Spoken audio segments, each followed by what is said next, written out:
Welcome to the Adaptation Planning and Practices online training brought to you by the USDA Northern Forest Climate Hub and Northern Institute of Applied Climate Science. This is step 2, assessing site vulnerability to climate change. As a reminder, this training guides participants through the Adaptation Workbook, a resource created by and supported by the Northern Institute of Applied Climate Science and USDA Climate Hubs. The Adaptation Workbook is a process designed to help managers integrate climate change considerations into natural resource planning. Each step is designed for custom inputs that relies on your expert judgment and evaluation. When completed, the Adaptation Workbook can provide a clear plan and project record that reflects each project's unique goals and values. In step 1, you define management goals and objectives for your project area.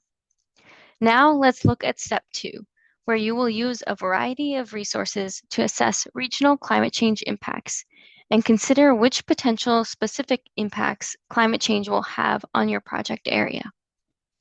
In this lecture, we will be sharing resources that will enable you to dive into this process yourself and also discuss how to frame and understand overall climate vulnerability. In this step, we will be answering two main questions. What climate change impacts and vulnerabilities are most important at your project area? And what characteristics of your project area are going to interact with climate change impacts you are seeing?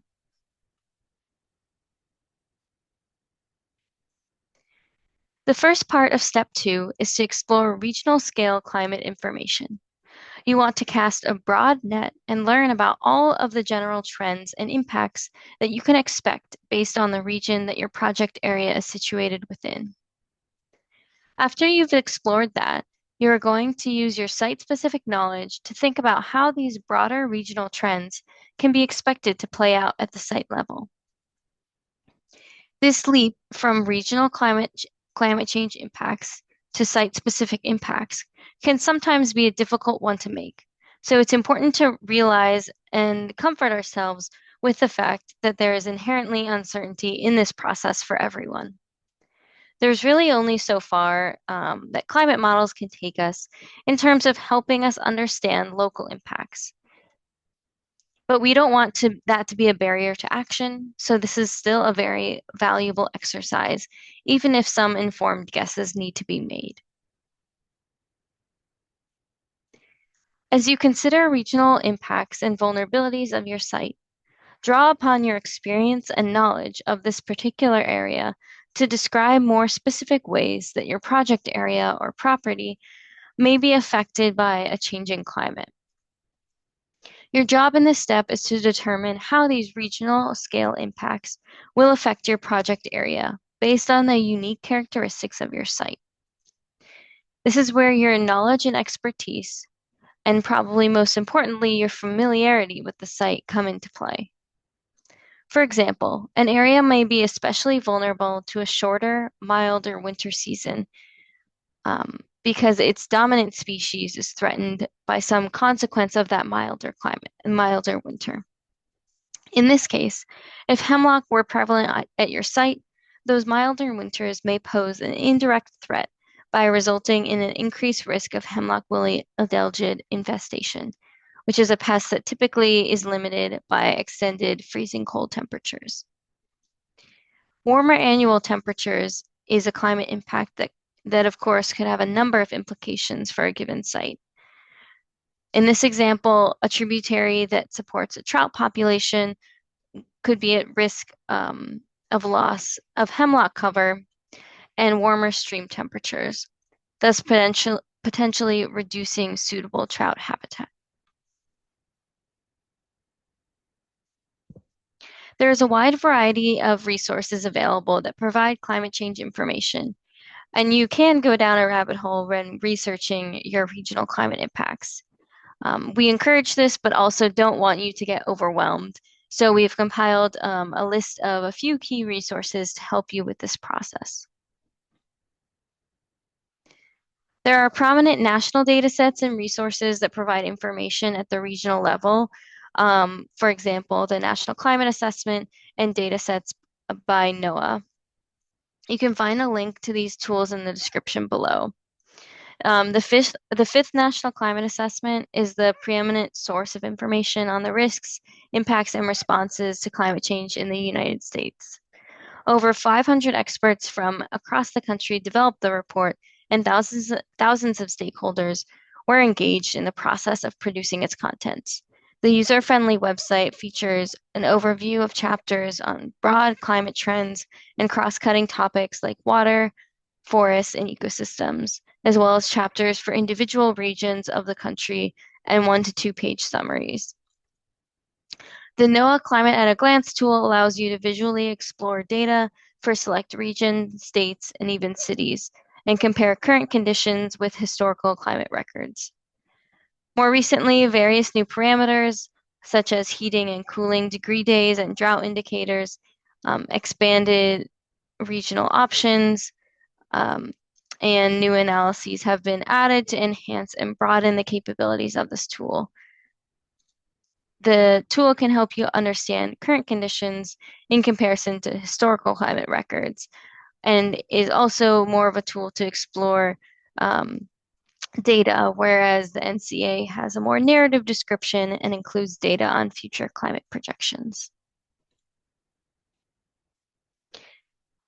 At NIAX, we have published a host of resources for the Midwest and Northeast regions, which you can browse by visiting the link shown on this slide. If you go to this website, you'll be able to select your region and find extensive vulnerability assessments published for each of these regions, and handouts that summarize tree species, projected habitat suitability under future climate conditions. The vulnerability assessments examine a range of future climates and evaluate key ecosystem vulnerabilities to climate change based on a combination of peer-reviewed scientific literature and an expert panel of researchers and managers that assess the vulnerability of major forest ecosystem in each region. These extensive reports provide a wealth of information in an organized and easy to digest way, but do not make recommendations or assess vulnerability to changes in management, land use, or policy. Each region shown on this map has unique resources associated with them, such as climate change field guides, and interactive story maps that summarize climate impacts for New England and the Central Appalachians. Additional content can be found on the adaptationworkbook.org website at the top of the page, where you can navigate to the Climate Impact Explorer tool, which is also linked here.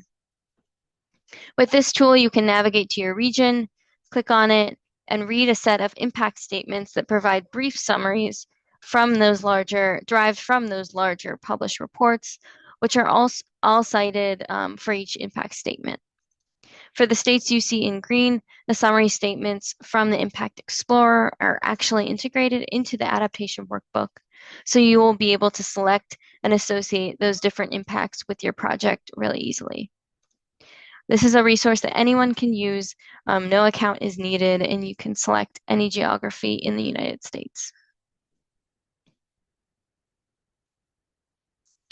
Lastly, we also have climate change vulnerability information specifically for urban areas. Full vulnerability assessments have been produced for a handful of major metropolitan areas and feature an overview of changes in temperature and precipitation over the last century, future climate change projections, and an assessment of vulnerability and adaptability for common urban tree species in the area, and information at the intersection of climate change, human health, and social equity. Shorter handouts summarizing tree species, climate vulnerability, and adaptability are available for many other cities that do not feature these full vulnerability assessments. Hopefully that overview of resources has you feeling eager to jump into step 2 and learn about these broader climate impacts. After you seek out the information you need, Again, the task is to think about it at the site level. So let's talk a little about how to frame the way you think about that site level vulnerability in a bit more detail. First, we define vulnerability as the degree to which a system is susceptible to and unable to cope with adverse effects of climate change, including climate variability and extremes. Here is a visual of how we get to understanding the overall vulnerability of a site. Vulnerability is often broken into two parts: potential impacts and adaptive capacity. The potential impact of climate change can be thought of as a combination of the exposure to changes as well as the sensitivity of the systems to those changes. So here we are really asking ourselves to what degree the potential impacts are likely to support or disrupt the health and functioning of the system.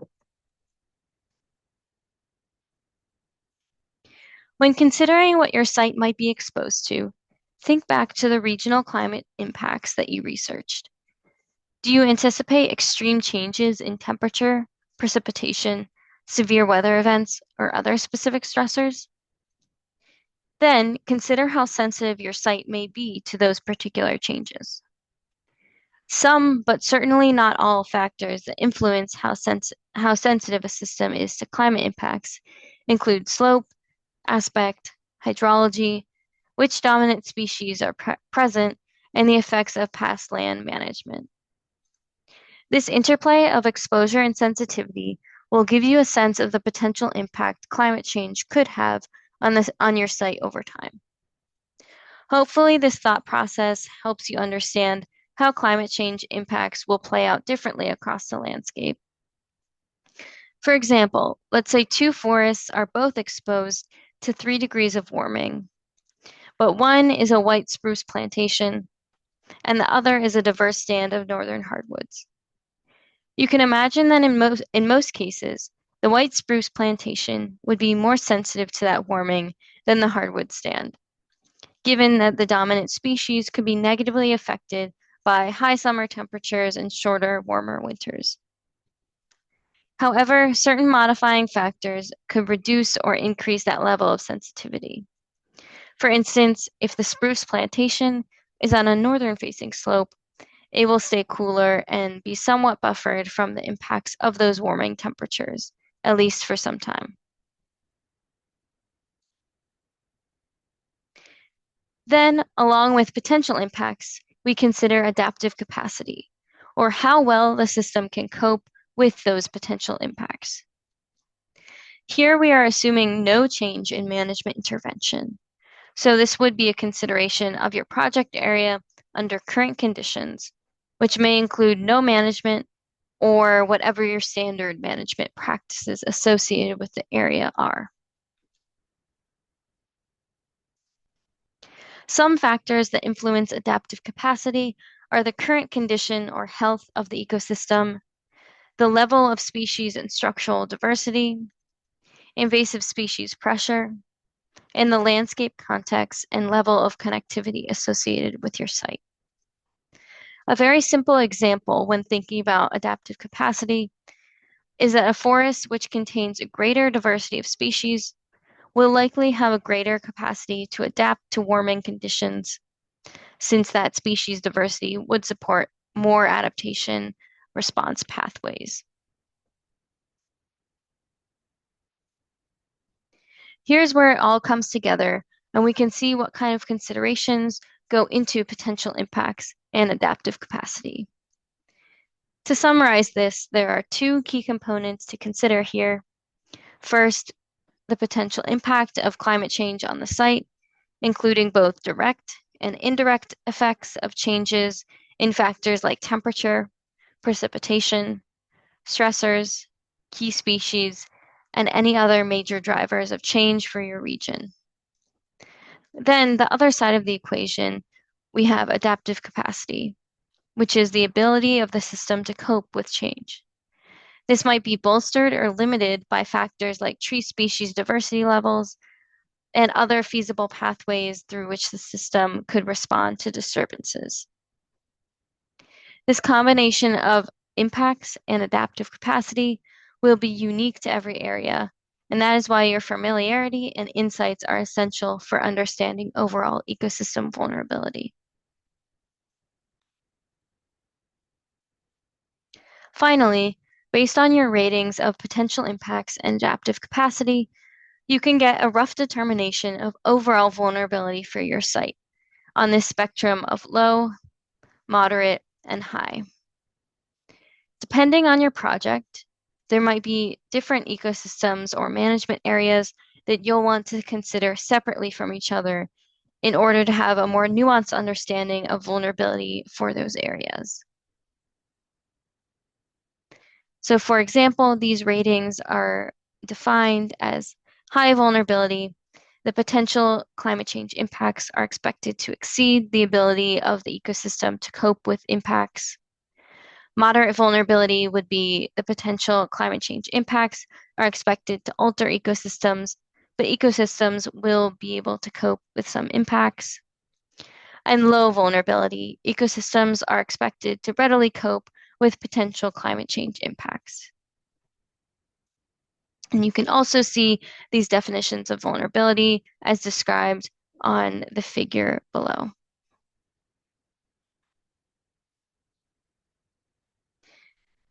If this feels overwhelming or you are worried that you might have a hard time deciding how to evaluate your project area, remember that there is not a right or wrong answer.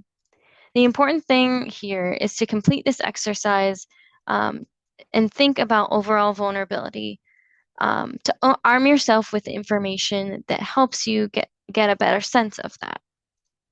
Outline your ideas about which factors you think increase or decrease vulnerability. This process can also help you get an initial sense of whether you need to be concerned about a particular management topic or area, and which aspects of your project might be most affected by climate change. Lastly, just a reminder to stick to climate-related impacts in this step. It's very tempting to start connecting the dots and think about how climate change will affect your management actions and the daily work you might do. But for step 2, it's important to focus on how climate change will directly and indirectly affect the ecosystems and potentially human communities associated with the project location. In the next step, step 3, we will explore how this creates challenges and opportunities for your current or intended management actions. So you'll want to save those thoughts and ideas for step 3.